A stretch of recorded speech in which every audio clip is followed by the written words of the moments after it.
Watak nih, saya sering juga sampaikan di seminar umum tentang pembagian watak. Jadi watak ini dibagi 3 besar oleh teman-teman psikolog ya.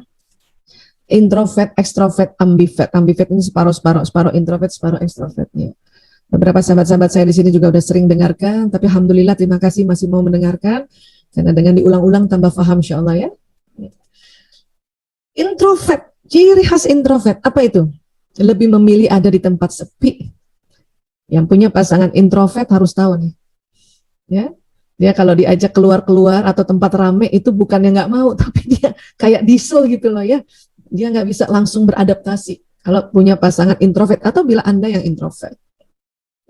Kalau ekstrovert, lebih semangat ketemu orang baru nih, orang ekstrovert. Ya. Makanya di dalam PJJ atau dalam anak-anak lagi pembelajaran jarak jauh nih, anak ekstrovert yang mulai bosan. Ya. Atau kita juga nih, orang dewasa yang ekstrovert ini sudah mulai, aduh gak betah di rumah, gimana kalau bisa pergi keluar bentar aja, nah itu. Ya, sekarang ya alhamdulillah sudah mulai lebih lapang ya, yang penting mengikuti protokol kesehatan dan sebagainya. Oke. Nah ini, tapi orang introvert dia lebih seneng. Pandemi ini introvertnya seneng banget ya Allah, alhamdulillah nggak disuruh keluar-keluar. Nah ini orang introvert. Tapi kemudian ada lagi ambivert. Ambivert kan separuh-separuh ini tadi. Ya tergantung sikon ya. Dia agak mut-mutan memang ambivert ini. Ya pengen keluar-keluar, pengen lagi di dalam. Nah ini ambivert. Ya. Nah kemudian apa lagi? Introvert, ciri khasnya apa? Lebih produktif di tempat tertutup. Jadi introvert ini kalau lagi sendiri atau di rumah atau di dalam ruang kerja atau di kantor, cuma di kantor doang nggak keluar-keluar, dia lebih produktif. Makanya ibu-ibu yang introvert itu seneng banget ini pandemi, di rumah ada aja yang dikerjain. Kotak-katik sini, kotak tahu-tahu udah jadi kue, tahu-tahu udah jadi makanan, tahu-tahu udah jadi karyanya, ya. Dan cuma sendiri dia kerjainnya, itu introvert. Kalau ekstrovert lebih produktif di tempat terbuka, makanya selalu mau keluar. Karena kalau keluar dia bisa mengerjakan sesuatu. Ya, ini harus ngerti juga. Terkadang karena saking soulmate-nya, suaminya yang introvert, istrinya yang ekstrovert. Istrinya pengen keluar, suaminya bilang udah di rumah aja. Kadang-kadang nggak ketemu nih kalau nggak ngerti ya. Nah kalau ambivert bagaimana? Sekali lagi ambivert karena separuh-separuh dia bisa keduanya. Cuman memang tidak sekuat introvert atau sekuat ekstrovert. Kalau introvert betul-betul produktif di tempat tertutup. Ekstrovert betul-betul produktif di tempat terbuka. Ambivert memang bisa tempat tertutup bisa, tempat terbuka. Cuman dia tidak sekuat ya introvert atau ekstrovert. Ya, biasa aja jadinya. Di tempat tertutup biasa, di tempat terbuka juga biasa sebetulnya. Sebetulnya ya. Cuman kehebatannya dua-duanya bisa gitu. Ya. Kemudian introvert, ekstrovert, dan ambivert. Introvert terpulihkan energinya saat sendirian. Jadi kalau ada punya pasangan introvert, biarin aja sendirian. Ya, biarin aja sendirian. Apalagi dia laki-laki. Laki-laki kalau lagi menyendiri itu sedang memulihkan energinya. Pada umumnya laki-laki, terutama yang introvert. Dia nggak suka ditanya-tanya. Kenapa sih sayang? Kenapa sih mas? Mau ya cerita sama aku? Aku kan istrimu. Sesungguhnya laki-laki kalau ditanya-tanya kayak gitu tuh, dia pengen teriak apa? Diam, pengen gitu.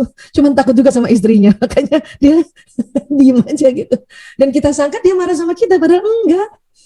Ya, makanya saya juga rubah itu. Walaupun suami saya bukan introvert loh, tapi tetap karena dia laki-laki, kalau udah diem, saya cuma tanya capek ya ya, iya. Enggak, dulu nanya dong, kenapa sih? Mau ya cerita sama aku? Aku kan permata hatimu. Ais. Udah berubah itu sekarang ya. Sekarang saya mau minum ya. Nah, kenapa? Karena tahu otak laki-laki tuh makan minum harus terpenuhi ya. Ayo aku ambil minum ya. Jadi nggak nanya-nanya apa problemnya, nggak usah. Laki-laki itu sedang mencari jalan keluar sendiri, apalagi yang introvert. Oke. Kalau ekstrovert terpulihkan energinya saat beramai-ramai. Nah orang ekstrovert kalau lagi ada masalah dia dapat jalan keluar kalau rame-rame, makanya keluar dia pergi ke tempat keramaian.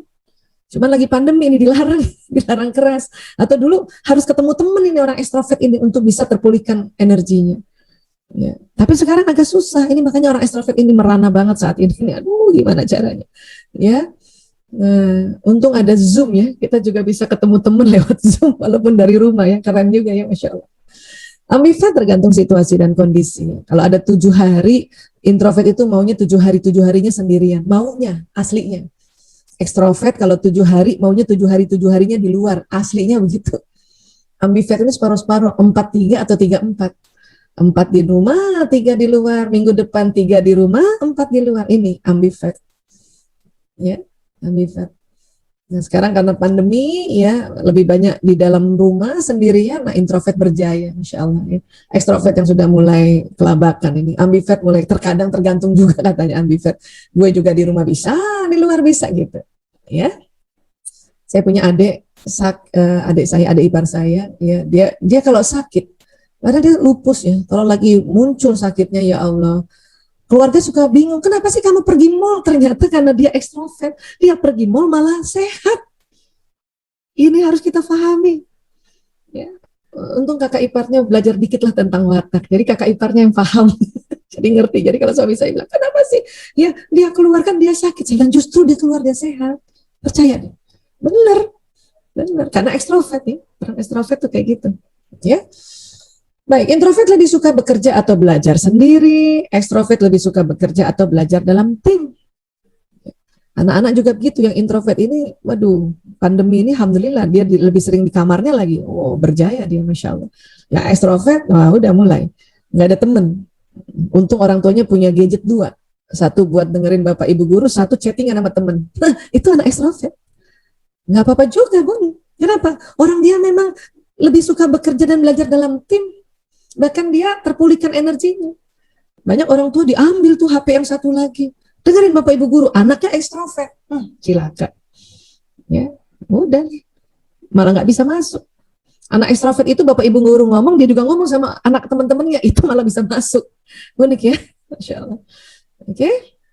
Kalau ambivert tentu bisa sendiri, bisa juga beramai-ramai, ya. Tapi sekali lagi, memang itu kekuatannya ambivert, tetapi tidak sekuat introvert murni atau ekstrovert murni. Ya. Introvert biasanya akan banyak berpikir sebelum mulai bicara, karena introvert ini perpaduan antara pemikir dan pengamat. Ekstrovert ini biasanya akan mengatakan apapun yang dipikirkan, baru ngomong langsung diomongin, baru mikir langsung diomongin. Ya, itu istilahnya ceplos-ceplos. Karena ekstrovert ini perpaduan antara hasrat mengatur dan spontan. Ya, baru juga dia kepikiran langsung diomongin gitu. Kalau introvert nggak bisa.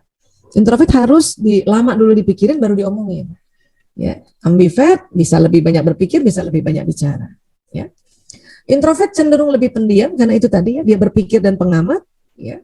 Ekstrovert cenderung lebih ceplas-ceplos karena hasratnya mau spontan dan ngatur ekstrovert. Ya. Nah, kembali ambivert itu juga bisa ceplas-ceplos tapi situasi tertentu, ya. Nah, ini yang pembagian tiga besar. Ya, pembagian tiga besar tentang watak, ya. Nanti introvert akan terbagi juga dua jenis, ekstrovert terbagi dua jenis, ambivert terbagi dua jenis. Ya, jadi banyak sebetulnya jadi variannya ya. Ya. Bu Aisyah, kalau kita mau tahu lebih detail, bagaimana? Harusnya datang ke psikolog. Ada tes psikolog yang sangat detail. Ya. Wah, nggak sempat Bu Aisyah, apalagi sekarang kan lagi pandemi, mana boleh cepat datang sembarangan ke tempat terapis-terapis. Betul. Makanya ya saya memberikan juga satu solusi sebetulnya, dan ini sudah di riset dunia juga ya, riset dunia bahkan ya saya pribadi karena sejak tahun 2000 juga mensosialisasikan watak ya sampai sekarang ya alhamdulillah ya sudah bertahun-tahun lah ya, sudah 20 tahun meriset bahwa teknik ini juga sangat sangat akurat, walaupun memang akurasinya tentu tidak seakurat foto aura atau ya teman-teman formnya teman-teman psikolog. Akurasinya 80%. Tapi 80% cukup tinggi, ya.